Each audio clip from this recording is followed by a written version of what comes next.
आप देख रहे हैं सत्यहिंदी.com। एक नजर अब तक की सुर्खियों पर। उत्तराखंड में आज सोमवार 27 जनवरी से बहुचर्चित कानून यूनिफॉर्म सिविल कोड लागू हो रहा है। राज्य के मुख्यमंत्री पुष्कर सिंह धामी ने रविवार को कहा था कि हम सोमवार यानी 27 जनवरी से यूनिफॉर्म सिविल कोड के नियमों को लागू करने जा रहे हैं। आपको बता दें कि उत्तराखंड में यूनिफॉर्म सिविल कोड के नियम लागू होने के साथ ही ये राज्य देश में ऐसा करने वाला पहला राज्य बन गया है। राज्य सरकार ने इसे लागू करने से इसके प्रति लोगों को जागरूक भी किया है। इसी कड़ी में यूनिफॉर्म सिविल कोड का एक पोर्टल भी आज लॉन्च किया जाएगा। इसके तहत सभी धर्म समुदायों में विवाह, तलाक, गुजारा भत्ता और विरासत के लिए अब समान कानून होंगे। शादियों का पंजीकरण अब अनिवार्य होगा। विवाह के 6 महीने के भीतर पंजीकरण कराना जरूरी होगा। इस तरह के कई और प्रावधान भी इस कानून में किए गए हैं।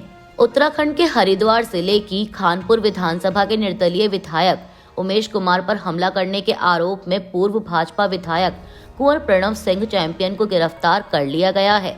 समाचार एजेंसी पीटीआई के मुताबिक चैंपियन और उनके समर्थकों की ओर से उमेश कुमार के आवास पर हमला किया गया था और उस हमले का एक वीडियो भी सोशल मीडिया पर वायरल हो रहा है।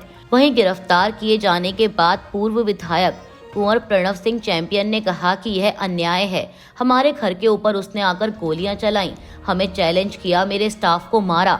हमने कार्रवाई की तो पुलिस हमें उठाकर ले गई। वहीं दूसरी तरफ पीटीआई से बात करते हुए निर्दलीय खानपुर विधायक उमेश कुमार ने कहा कि कुंवर प्रणव सिंह चैंपियन के उम्मीदवार लंढौरा और ढंढेरा में स्थानीय निकाय चुनावों में हार गए।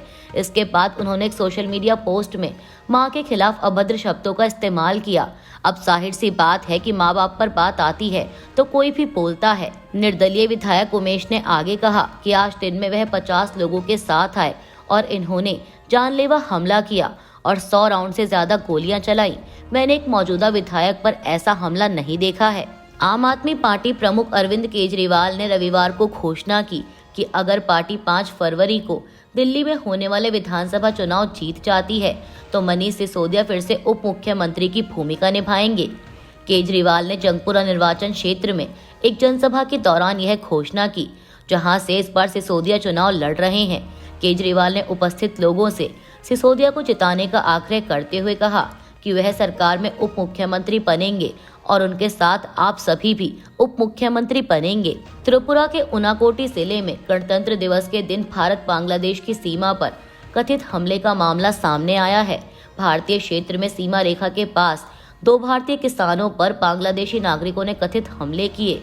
यह घटना अंतर्राष्ट्रीय सीमा के 0 पॉइंट के पास हुई। मीडिया रिपोर्ट्स के मुताबिक घायल किसानों का फिलहाल उनाकोटी जिला अस्पताल में इलाज चल रहा है और सुरक्षा उपायों को बढ़ाने और आगे की घटनाओं को रोकने के लिए राजनयिक समाधान की मांग करते हुए स्थिति तनावपूर्ण बनी हुई है। पश्चिम बंगाल की मुख्यमंत्री ममता बनर्जी ने रविवार को कोलकाता पुलिस बैंड को गणतंत्र दिवस कार्यक्रम के लिए राजभवन में प्रवेश नहीं दिए जाने पर अपनी नाराजगी व्यक्त की। पारंपरिक चाय समारोह के लिए शाम 4:30 बजे राजभवन पहुंची बनर्जी को बताया गया कि पुलिस बैंड जो वार्षिक एट होम कार्यक्रम में नियमित रूप से शामिल होता है, बाहर इंतजार कर रहा है। इस पर बनर्जी ने स्पष्ट रूप से परेशान होकर सवाल किया कि बैंड को बाहर क्यों रखा गया। उन्होंने इस बात पर जोर दिया कि कार्यक्रम में प्रदर्शन करना उनके लिए प्रथागत है। मुख्यमंत्री ने जोर देकर कहा कि बैंड को प्रवेश करने की अनुमति दी जानी चाहिए और यहां तक की धमकी दी कि जब तक उन्हें प्रदर्शन करने की अनुमति नहीं दी जाती वे राजभवन में प्रवेश नहीं करेंगी। अमेरिकी राष्ट्रपति डोनाल्ड ट्रंप ने प्रवासियों को वापस भेजने के मुद्दे पर कोलंबिया के नेताओं को चेतावनी दी है। दरअसल आपको बता दें कि कोलंबिया की सरकार ने निर्वासित प्रवासियों से भरे अमेरिकी विमानों को कोलंबिया में उतरने की इजाजत नहीं दी थी। उनका कहना था कि जिन विमानों से प्रवासियों को लाया गया था वे सैन्य विमान थे।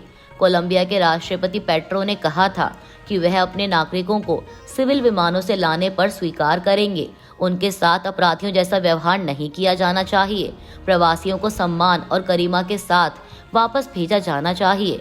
वहीं अब कोलंबिया सरकार के इस कदम के बाद डोनाल्ड ट्रंप ने अपनी social media site truth social पर एक पोस्ट में लिखा कि हम कोलंबिया को उसकी कानूनी जिम्मेदारी को अनदेखा करने की इजाजत नहीं देंगे। कोलंबिया को अमेरिका में जबरन भेजे गए अपराधियों को वापस लेना पड़ेगा।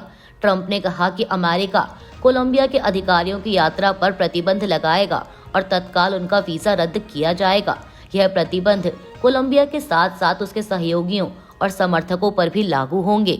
रूसी राष्ट्रपति व्लादिमीर पुतिन ने रविवार को कहा कि रूस और भारत के संबंध विशेष और विशेषाधिकार प्राप्त रणनीतिक साझेदारी पर आधारित हैं और उम्मीद जताई कि दोनों देश सभी क्षेत्र में उत्पादक द्विपक्षीय सहयोग को लगातार जारी रखने के लिए संयुक्त प्रयासों का उपयोग करेंगे। रूस के विदेश मंत्रालय ने कहा कि राष्ट्रपति पुतिन ने भारत के 76वें गणतंत्र दिवस के अवसर पर राष्ट्रपति द्रौपदी मुर्मू और प्रधानमंत्री नरेंद्र मोदी को हार्दिक बधाई दी।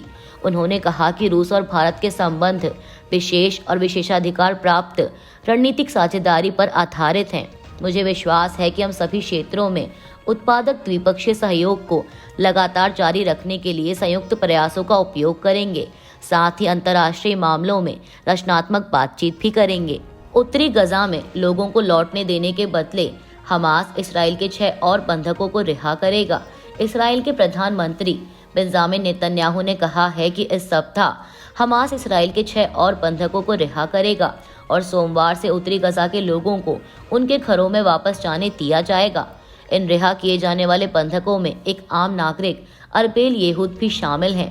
आपको बता दें कि आम लोगों की रिहाई न होने के कारण ही इसराइल उत्तरी गजा के लोगों को उनके घरों में वापस नहीं लौटने दे रहा था।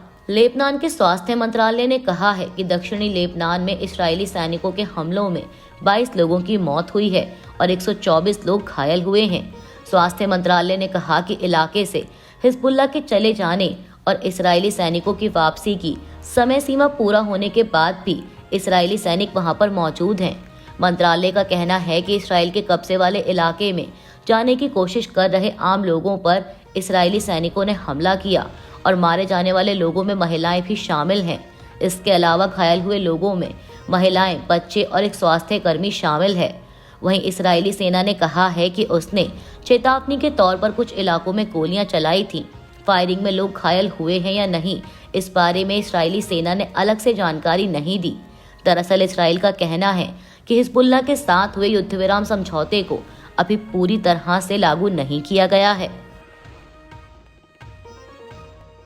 अभी के लिए बस इतना ही। बाकी की खबरों के लिए जुड़े रहिए सत्यहिंदी.com के साथ।